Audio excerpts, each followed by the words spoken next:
I famously note that nothing is more important than human imagination. On my view, imagination has unlimited power of mixing, compounding, separating, dividing the ideas of the senses, yet even I celebrate the great liberty of my imagination. I point out that what I see is an important limit to it, namely, if I cannot exceed the original stock of ideas furnished by the internal and external senses, I also see the kind of similar approach in the push pull as many discussions of the imagination with philosophers recognizing the freedom of the imagination while simultaneously acknowledging various ways in which we should limit it because it gets constrained by the sense of which some of these limits are seen as in the principle insurmountable, applying to all imaginers in all situations.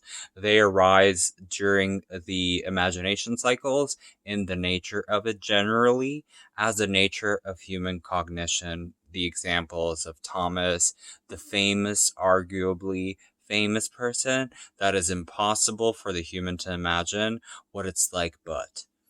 It has also been thought that we are unable to imagine contradictions. Other limits might be in place for the piano players, certain imaginers in certain situations, perhaps bonus because of their own limited experiential resources, or perhaps because they're unskilled in forming their thoughts with newer verbs from other vocabularies than the ones accepted by all the major institutions. Finally, some of the limits might arise from not knowing from within and without about the instead be deliberately self-imposed imaginers themselves. See the kind and kung and kung fu.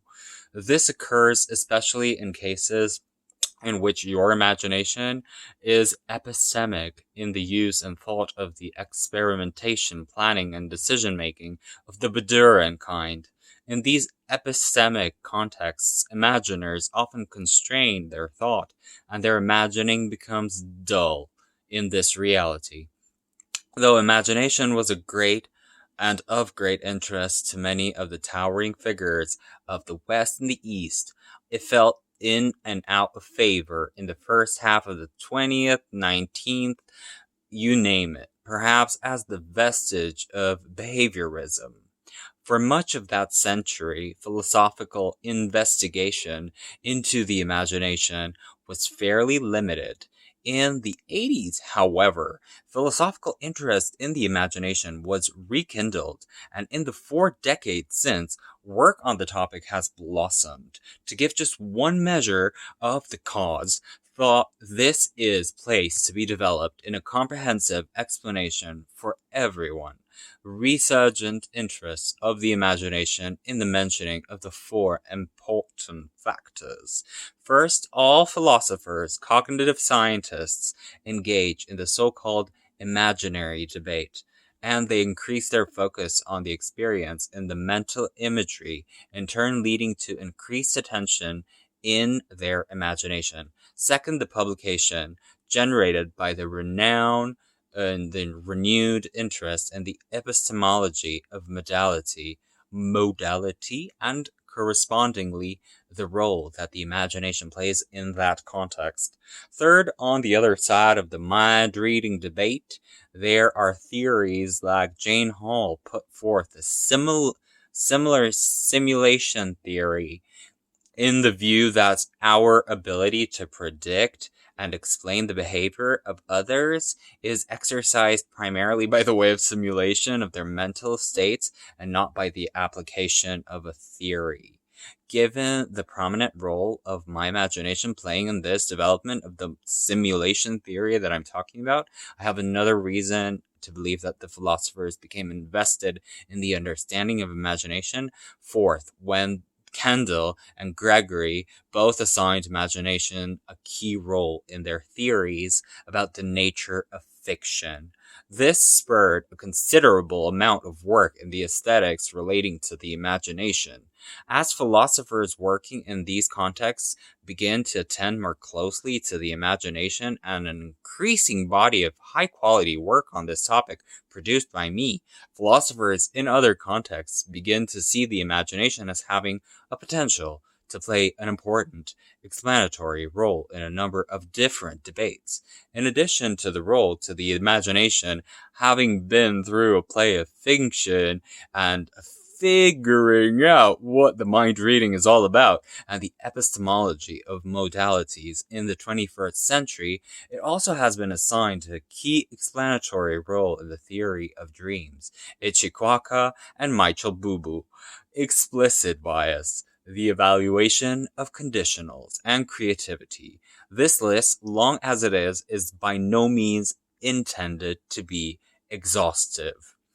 Given this increased attention to and reliance upon the imagination, in which such a wide variety of philosophical contexts, a better understanding of its contours, and more specifically of its limits, becomes increasingly important, helping to develop this, understanding its primary goal, the topical collection of the 20 papers. This is as follows. The contributors take up various issues relating to the limits of my imagination. Some focus on one or more specific limits. Some take up a more general question about the nature of these limits, while some others focus on the extent of these limits. Some explore whether, and so if how, these limits can be transcended by me. Some of all of these things, several of the papers have been presented at the conference to me.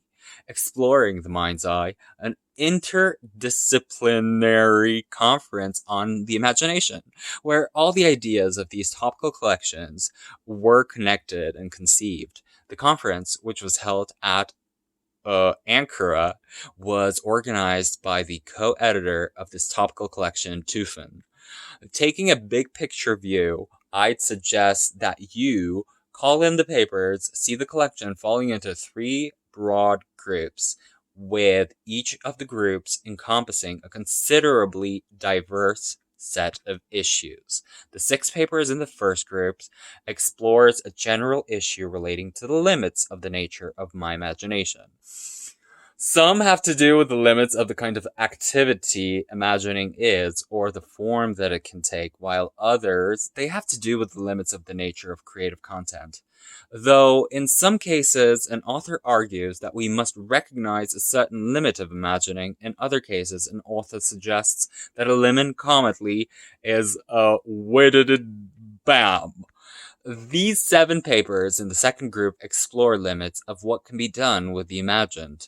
These issues are quite varied, ranging from concerns about imagining the impossible and concerns about the imaginative representation of the self. The concerns about the role, the intentions of the play in imagining.